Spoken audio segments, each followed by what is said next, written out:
दादा क्या कहेंगे, आज भी जो है विपक्ष का यहाँ पे हंगामा देखने को मिल रहा है।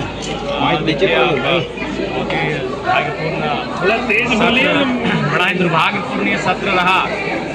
लाखों लोगों की उम्मीदों को लेकर, मुद्दों को लेकर सदन तक आए थे। उम्मीद थी कि सदन चलेगा तो मुद्दों को रखेंगे और मुद्दों के निराकरण के लिए सरकार पर दबाव बनाएंगे, लेकिन सदन ठीक ठाक नहीं चला। आज अंतिम दिन है और आज ऐसे में उम्मीद थी कि आज कम से कम सदन चले, लेकिन जैसा हंगामा देख रहे हैं हमें लगता है आज भी सदन कहीं हंगामे की भेंट ना चढ़ जाए। ऐसे में लाखों लोग इस बार के सदन से तो निराश हो जाएंगे। विस्थापितों की मांग को लेकर टी-शर्ट आज मेरा मानना है कि आज अगर इस राज्य में सबसे ज़्यादा अगर ज्वलंत कोई मुद्दा है तो विस्थापितों का मुद्दा है। चाहे वह नगरी का मुद्दा हो या बड़का गांव का मुद्दा हो या झरिया सिंदरी या फिर बागमारा का मुद्दा हो, सबसे महत्वपूर्ण सबसे ज़रूरी मुद्दा अगर इस राज्य में है तो विस्थापन का मुद्दा है। विस्थापन का मुद्दा आज इस राज्य में ऐसा है जैसे ब्रिटिश इंडिया के टाइम पे शोषण होता था। लाठी के जोर पे ज़मीन लेना, अगर आप ज़मीन नहीं दे रहे हैं तो रात 2 बजे 4 बजे रात अपराधी की तरह आपको घर से उठा कर ले आना, दबाव बनाना, केस मुकदमों में फंसा देना। अब तो प्रेम महतो के घटना को पूरा देश जानता है कि किस प्रकार से एक विस्थापित नौजवान जो अप्रेंटिस करने के बाद ज़मीन के बदले नौकरी की मांग को लेकर धरने पर बैठा था और सीधे कपार पर निशाना लगाकर गोली मारा, विषय अपने गोली मारा।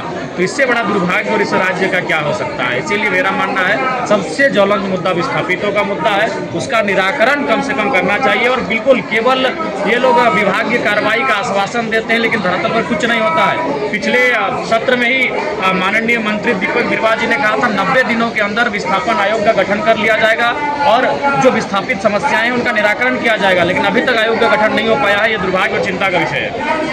दादा यूनिवर्सिटी को लेके सांसद कह रहे हैं कि हमारे क्षेत्र आइए, हमारे क्षेत्र के आप भी मांग करते हैं? बिल्कुल, अगर रांची से अगर वो अन्य जगह पर शिफ्ट करने का विचार करेंगे तो निसंदेह हमारा भी जो डुमरी का इलाका है जिसमें एक उत्तराखंड का क्षेत्र आता है, जो बहुत बड़ा इलाका है जहाँ मतलब आबादी बहुत कम है, तो हमें वो डुमरी से लगभग 26-27 किलोमीटर दूरी पर है और एक बहुत बड़ा स्पेस है। जरूर अगर ऐसा होता है तो मैं भी मांग करूँगा। स्वास्थ्य की चिंता हर एक विधायक को है। मैं रात की घटना बता रहा हूँ, रात को लगभग 2:26 में मुझे कॉल आया तो लगभग 1 घंटा तक हम परेशान रहे उसको बेड दिलाने को लेकर, लेकिन रात को किसी भी पदाधिकारी का, किसी भी डॉक्टर का ठीक से फोन नहीं लगा। ज़्यादातर स्विच ऑफ, ज़्यादातर आउट ऑफ एरिया से बाहर, यहाँ तक कि मैंने माननीय मंत्री जी को भी लगाया लेकिन उनकी भी व्यस्तता रही होगी, मोबाइल स्विच ऑफ आता है, उसके लिए उनको मैंने आरोप नहीं लगा रहे हैं क्योंकि वो भी एक इंसान है। तो ये तो सच्चाई है कि स्वास्थ्य की विषयों को लेकर हर एक विधायक कहीं ना कहीं चिंतनशील है। झारखंड की स्वास्थ्य सेवा जो है बदतर है, इसलिए क्या विधायक मंत्री बाहर इलाज करने के लिए जाते हैं? बिल्कुल बिल्कुल, झारखंड की स्वास्थ्य की जो व्यवस्था है वो ठीक ठाक नहीं है,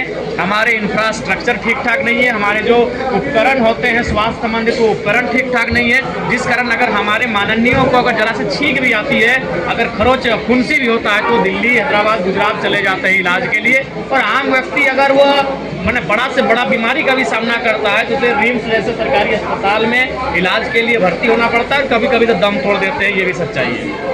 पटना के परिसर टीचर विपिन सर आए थे आपको? जी आए थे, कल रात को ही आए थे, उनसे राजनीतिक विषय पे बातचीत हुई। उन्होंने हमसे कहा भी कि अगर समय और फुर्सत मिले तो वो विधानसभा का चुनाव लड़ रहे हैं और समर्थन के लिए उनका बुलाया था उन्होंने। जयराम जी, क्या शहर में शूट लगा हुआ है? देखिए, डॉक्टर का स्पष्ट कहना है कि आपको कम से कम 5 दिन बिना चहलकदमी के आराम करना होगा, तभी ठीक होगा। और नहीं तो आप अपना उम्र है, आप अपना जिद में जो करना है करिए, लेकिन जो डॉक्टर आपको सलाह देंगे कि आपको कम से कम पाँव को 5 दिन रेस्ट देना होगा। तो हम बोले कि सदन के बाद ये संभव हो पाएगा। ठीक है, धन्यवाद आप सबको का धन्यवाद। फोटो एक देखिए टाइगर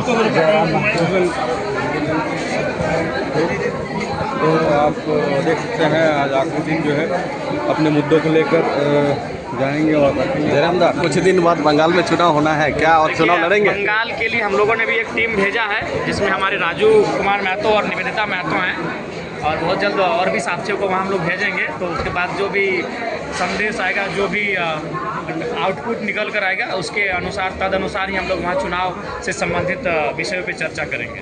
ठीक।